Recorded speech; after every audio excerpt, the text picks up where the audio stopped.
श्रीमती संजू देवी जी, जयराम विमल जी, पूर्व प्रत्याशी शिवधेश द्विवेदी जी, जिला उपाध्यक्ष डॉक्टर राणा रणधीर सिंह जी, वरिष्ठ समाज सेवी श्री अजीत सिंह जी, ब्लॉक प्रमुख प्रतिनिधि राणा वीर सिंह बीरू जी, ब्लॉक प्रमुख कटेरी अनिल कुमार वर्मा जी, जिला अध्यक्ष सुभाषपा श्री जगलाल राजभर जी, जिलाध्यक्ष अपना दल श्री फूलचंद पटेल जी, भारतीय जनता पार्टी और एनडीए के हमारे सभी पदाधिकारीगण और जिन्हें आशीर्वाद देने के लिए आज यहां पर आप सब एकत्र हुए हैं।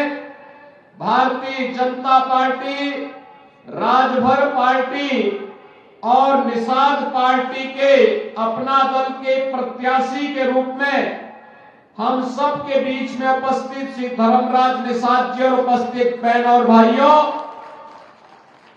मैं सबसे पहले आज स्नान का दिन है, कार्तिक पूर्णिमा का पावन पर्व है। आप सबको कार्तिक पूर्णिमा की हृदय से बधाई देता हूं। आज पूरे देश के अंदर जनजातीय गौरव दिवस का भी आयोजन हो रहा है।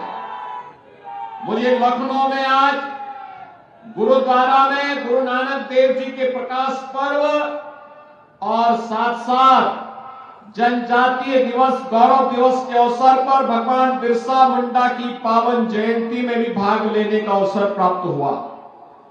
मैं इसके साथ ही यहां पर मातृ और पितृ भक्ति के आदर्श महात्मा श्रवण की इस पावन धरा को कोटि कोटि नमन करता हूं।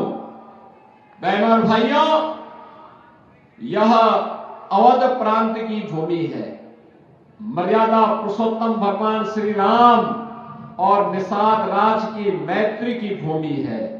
मैं आप सबका इस अवसर पर कार्तिक पूर्णिमा की बधाई और शुभकामनाएं आप सबके प्रति करता हूं। बहनों और भाइयों, लोकसभा का चुनाव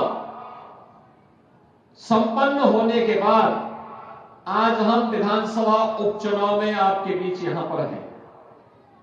मुझे केवल आपसे एक बात कहनी है और वह यह कहनी है कि आपने 10 वर्ष में प्रधानमंत्री मोदी जी के नेतृत्व की एक ऐसी सरकार देखी है जो बिना रुके, बिना डिगे, बिना हटे देश की सुरक्षा के लिए, गरीबों के कल्याण के लिए, विकास के बड़े बड़े कार्यों को आगे बढ़ाने के लिए लगातार कार्य की है।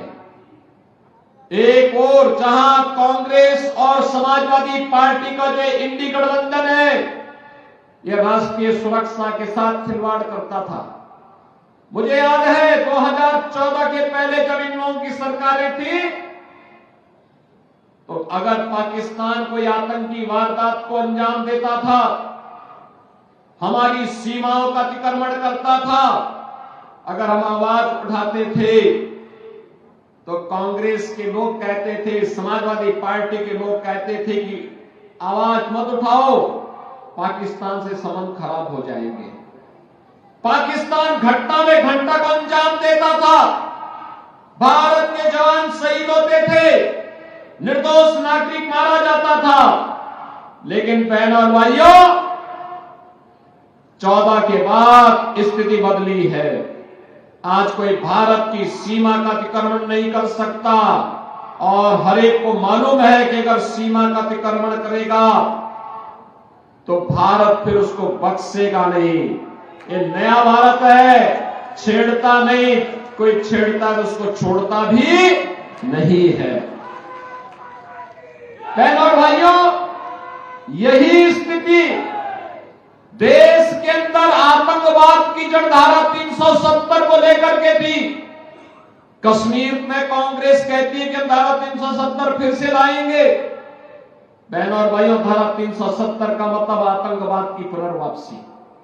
यह देश अब आतंकवाद को बर्दाश्त नहीं करेगा, आतंकवाद का खात्मा करके रहेगा।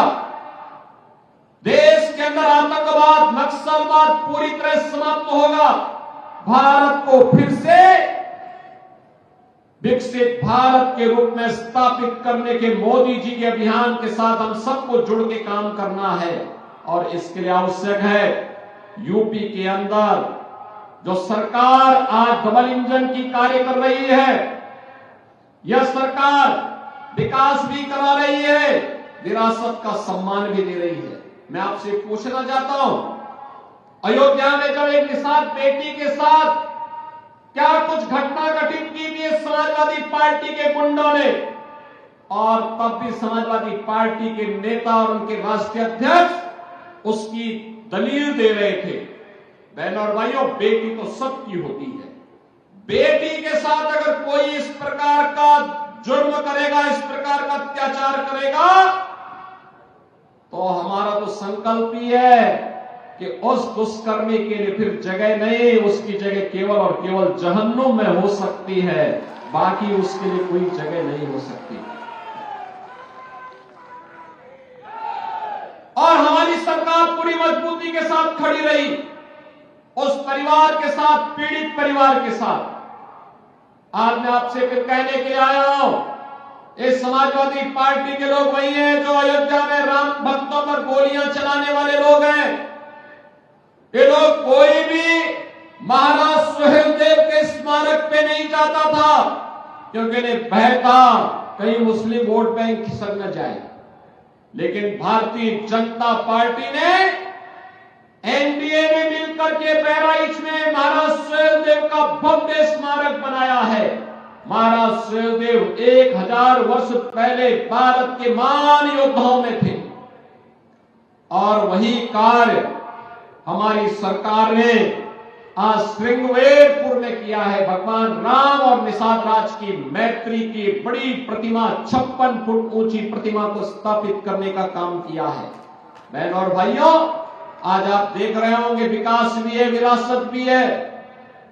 विकास के लिए बड़े बड़े कार्य, हाईवे बन रहे हैं, गांव गांव की कनेक्टिविटी बन रही है, मेडिकल कॉलेज बन रहे हैं, इंजीनियरिंग कॉलेज बन रहे हैं, आईआईटी, एम्स, रेलवे, एयरपोर्ट, ये सब का काम तो हो ही रहा है।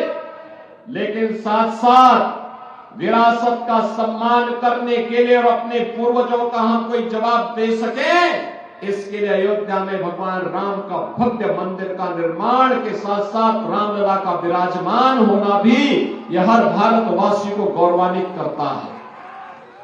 बहनों और भाइयों, हमारा तो एक ही कहना है आपसे, जो राम का नहीं वो हमारे किसी काम का नहीं। हमारी प्रेरणा तो एक ही बात को लेकर के है कि जाके प्रिय राम वेदे ही तजिए ताई कोटि बैरी सम यद्यपि परम स्नेही।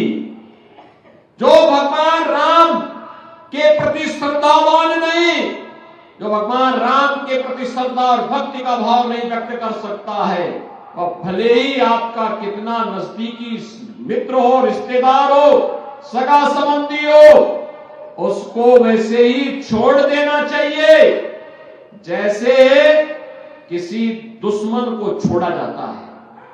बहनों और भाइयों, एक सनातन वाक्य है, और यहां पर तो आपके सामने परम राम भक्त धर्मराज निषाद को भारतीय जनता पार्टी और एनडीए ने प्रत्याशी बनाकर के आपके बीच उतारा है। आपने पिछले 2 वर्ष 2 महीनों के दौरान कटहरी में हो रहे विकास के कार्यों को आगे बढ़ते हुए देखा होगा, यहां की कल्याणकारी योजनाओं को आगे बढ़ते हुए देखा होगा। अच्छा जनप्रतिनिधि चुना जाएगा।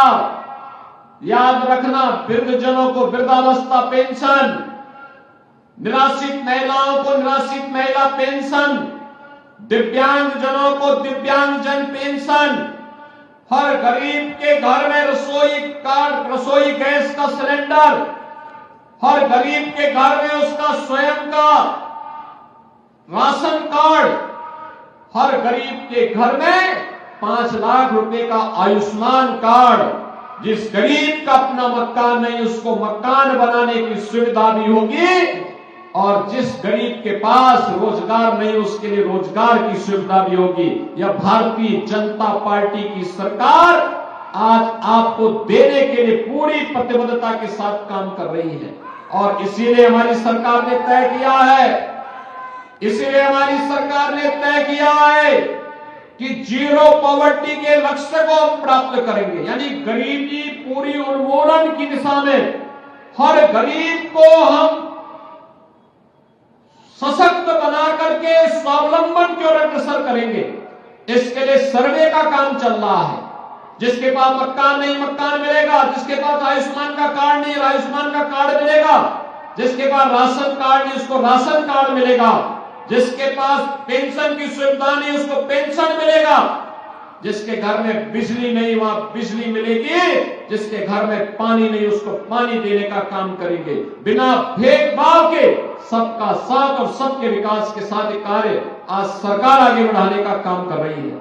और इसीलिए आज मैं आपसे कहने के लिए आया हूं, इस समाजवादी पार्टी ये कांग्रेस के लोग गुमराह करने के लिए आएंगे, तमाम प्रकार की बातें करेंगे, लेकिन बहनों और भाइयों ये विरासत को अपमान करने वाले लोग हैं, ये प्रभु राम की परंपरा को अपमानित करने वाले लोग हैं, ये किसानों के साथ, युवाओं के साथ, नौजवानों के साथ अन्याय करने वाले लोग हैं, ये बेटी और व्यापारी की सुरक्षा में सेंध लगाने वाले लोग हैं। इनको अब आगे बढ़ने का अवसर कतई नहीं देना है, नहीं तो ये लोग फिर, इनकी विरासत क्या थी, इनकी विरासत अगर देखना हो तो खान मुबारक ही समाजवादी पार्टी की वास्तविक विरासत है।